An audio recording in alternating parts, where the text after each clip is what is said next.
Olá, começa agora o programa MP com você, uma parceria do Ministério Público do Estado do Espírito Santo com a Assembleia Legislativa. O MP com você quer mostrar à sociedade capixaba como atuam os procuradores e os promotores de justiça. O intuito é esclarecer as dúvidas da população, explicar como funciona o Ministério Público Estadual e manter você informado a respeito do trabalho realizado na instituição. Hoje recebemos aqui, nos estúdios da TV Alice, o promotor de justiça Antônio Carlos Gomes da Silva Júnior. Ele responde pela Promotoria de Justiça de Colatina. Vamos começar a nossa conversa aqui falando sobre o Estado laico.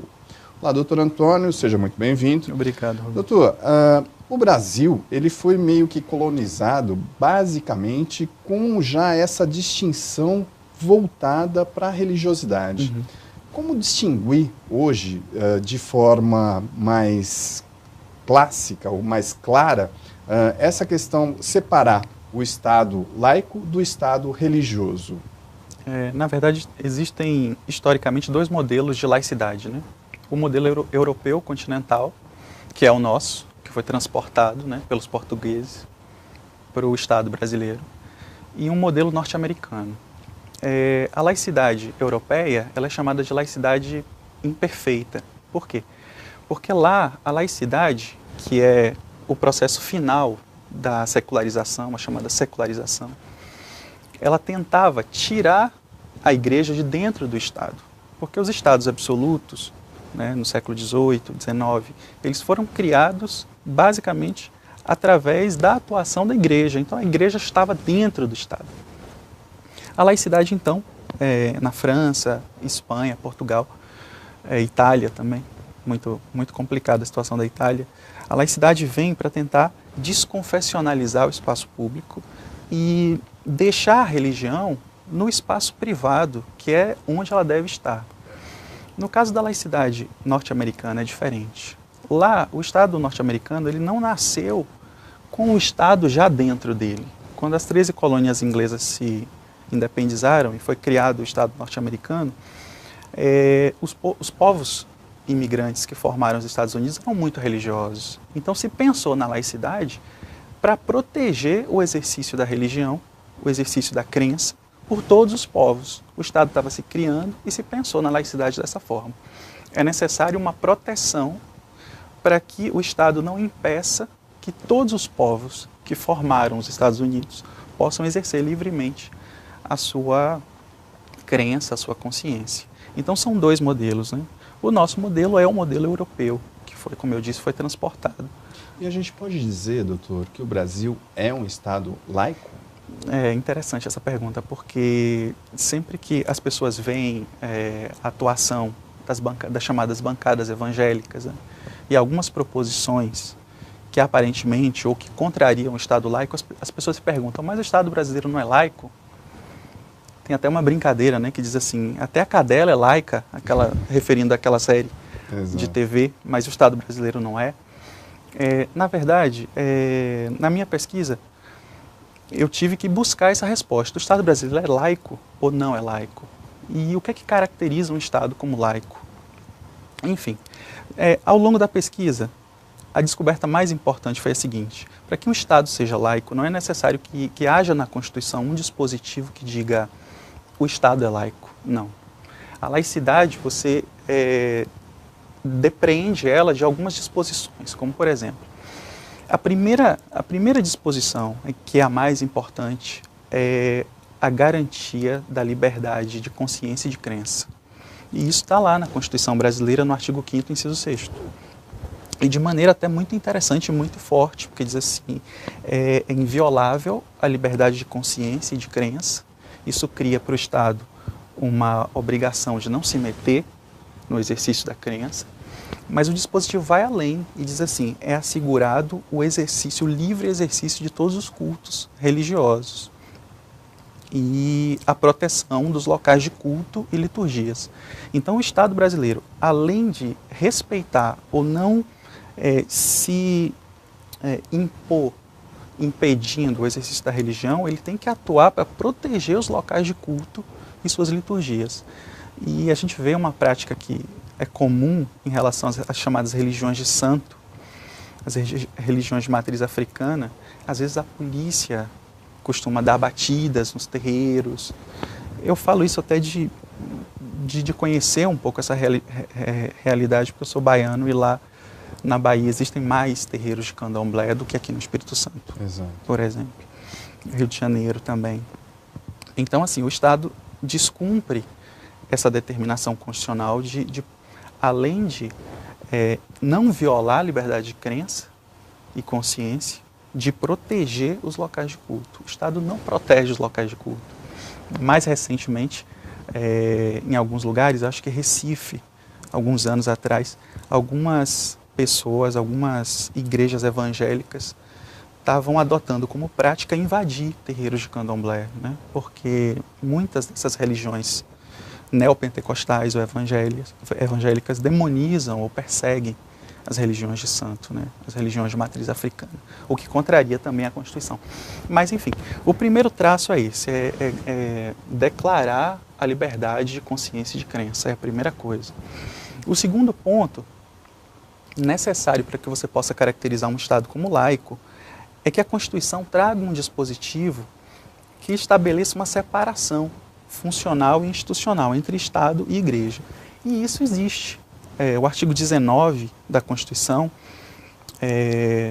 no título da organização do Estado, diz exatamente isso. Diz assim, é proibido, é vedado à União, Estados, Distrito Federal e municípios estabelecer cultos religiosos ou igrejas.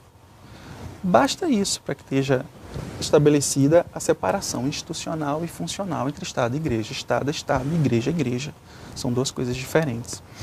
Mas, além disso, tem um terceiro ponto e um quarto ponto. O terceiro ponto é o seguinte: além da separação, o Estado tem que declarar a sua neutralidade. É o efeito neutral. O Estado tem que ser neutro em relação às religiões. Ele não pode proibir uma religião, promover uma religião, incentivar uma religião ou desmerecer qualquer tipo de religião. E esse artigo 19 da Constituição também faz isso. Depois de dizer que o Estado não pode estabelecer cultos religiosos e igrejas, o legislador constituinte diz que o Estado não pode financiar culto religioso, dificultar o funcionamento das igrejas, nem estabelecer relações de aliança ou de dependência, nem com a igreja, nem com seus representantes. Então, dizendo isso, o legislador constituinte, ele declara que o Estado, tanto a União, o Distrito Federal, Estados e municípios, tem que atuar de maneira neutra em relação às religiões. Porque só dessa forma que é possível proteger o exercício, o livre exercício da liberdade de consciência e de crença.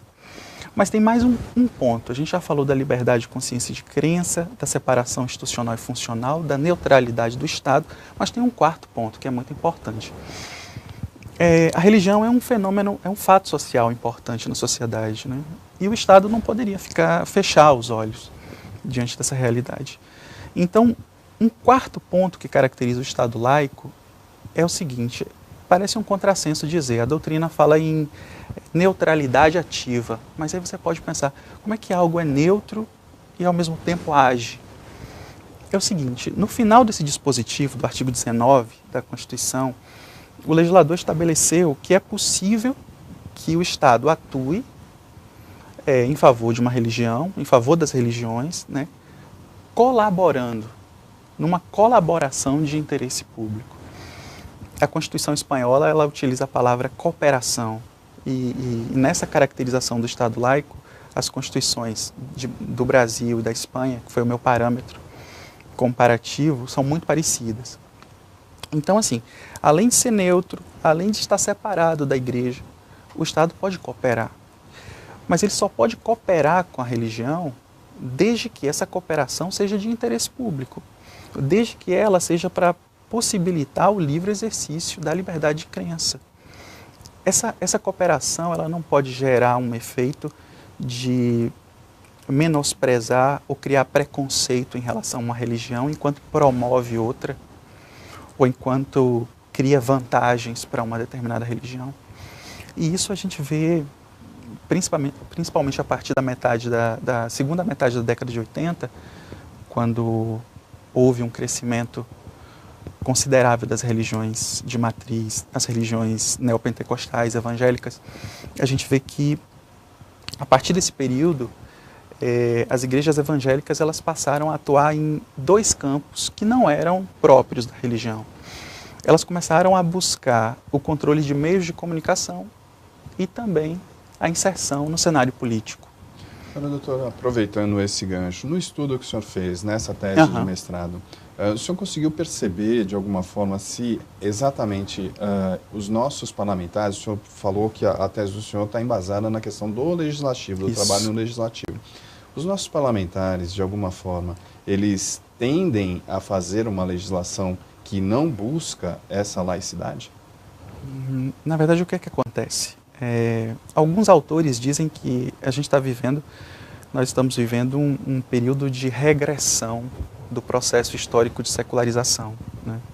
A secularização ela foi retirando a igreja de dentro do Estado, não conseguiu tirar completamente, no caso dos países da Europa continental e colônias, né, ex-colônias, países da América Latina, somos muito religiosos, né, e é interessante esse raciocínio, porque, como eu falei, a partir da década de 80 e a partir da década de 90, principalmente, algumas igrejas evangélicas, elas começaram a atuar no campo político, apresentando candidatos e fazendo com que seus fiéis elegessem esses candidatos.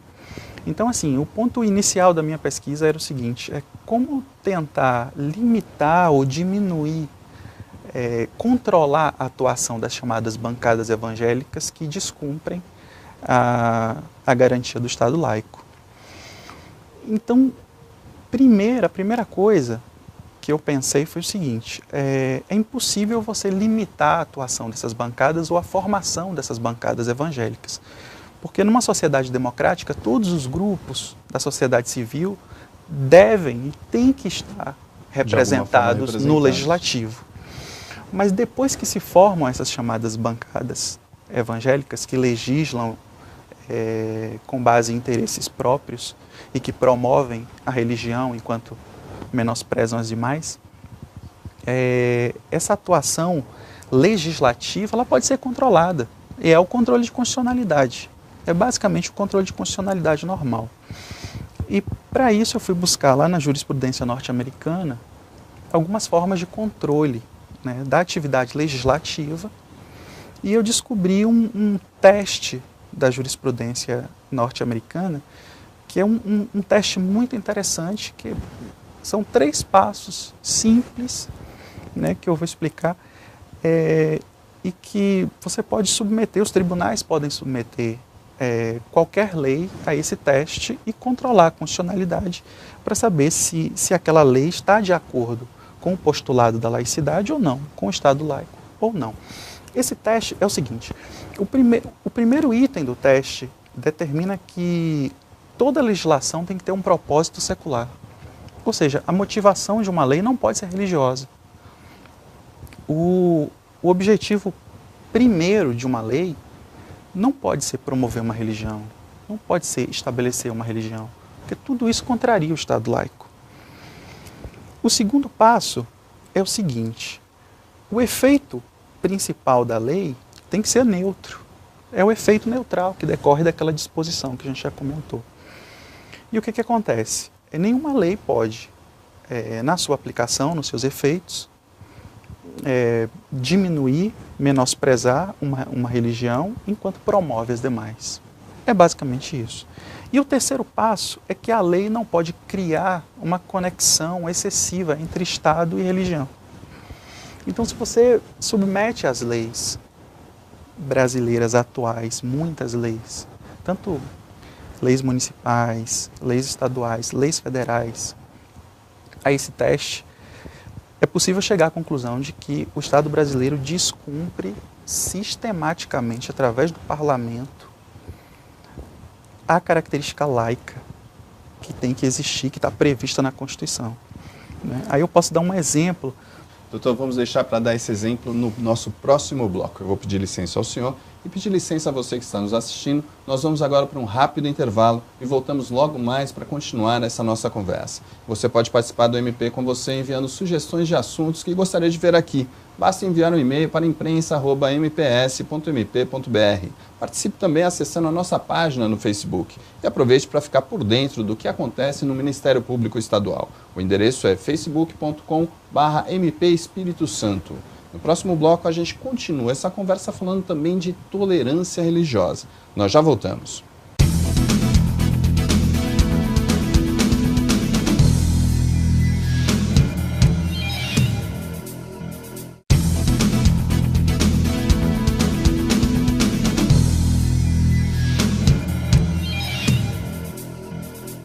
Estamos de volta com o MP com você, uma parceria do Ministério Público do Estado do Espírito Santo com a Assembleia Legislativa. Hoje recebemos aqui nos estúdios da TV Alice o promotor de justiça Antônio Carlos Gomes da Silva Júnior.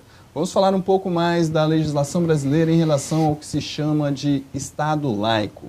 Doutor, o senhor estava falando aí de alguns exemplos na nossa legislação que exatamente contrariam esse princípio de Estado laico. Existem uns exemplos mais flagrantes de violação ao Estado laico, outros que são menos flagrantes, mas que violam da mesma maneira.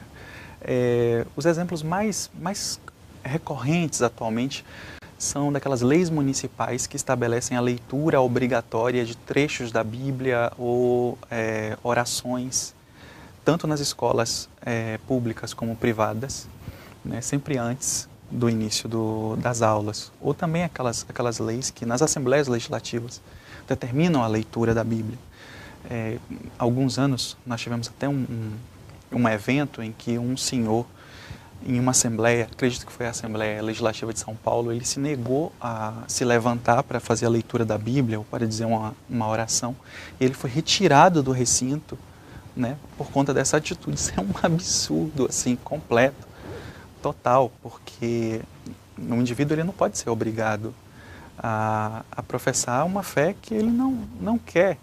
E ainda Nós mais... tivemos um caso recente também de uma vereadora, né, que se negou a ler um trecho no interior de São Paulo, se negou a ler um trecho da Bíblia. Isso também fazia parte do ritual Isso, e ela também levantou a questão do Estado laico. Isso é muito importante, porque essa é a prova de que, atualmente, o legislador ele leva para dentro de uma instituição republicana, né, o parlamento, rituais que deveriam estar dentro das igrejas. Na minha pesquisa, na minha dissertação de mestrado, eu cito o estudo de uma antropóloga brasileira que passou 4 meses visitando o Congresso Nacional todas as quartas-feiras. E ela descobriu que lá existe uma sala que é utilizada pela chamada Frente Parlamentar Evangélica. E essa sala é utilizada para a realização de cultos às quartas-feiras pela manhã, todas as quartas-feiras. Então, isso cria uma confusão na cabeça do cidadão quando ele lê a Constituição, ou ele toma conhecimento de que a Constituição diz que o Estado não pode estabelecer cultos, né, não pode subvencionar cultos, nem estabelecer relações de dependência ou aliança com as igrejas, né. Então, essa é a prova de que o Estado o Estado brasileiro descumpre. Eu tinha lembrado de uma outra lei, a Lei Federal 13.246, que essa lei estabelece o Dia Nacional da Proclamação do Evangelho.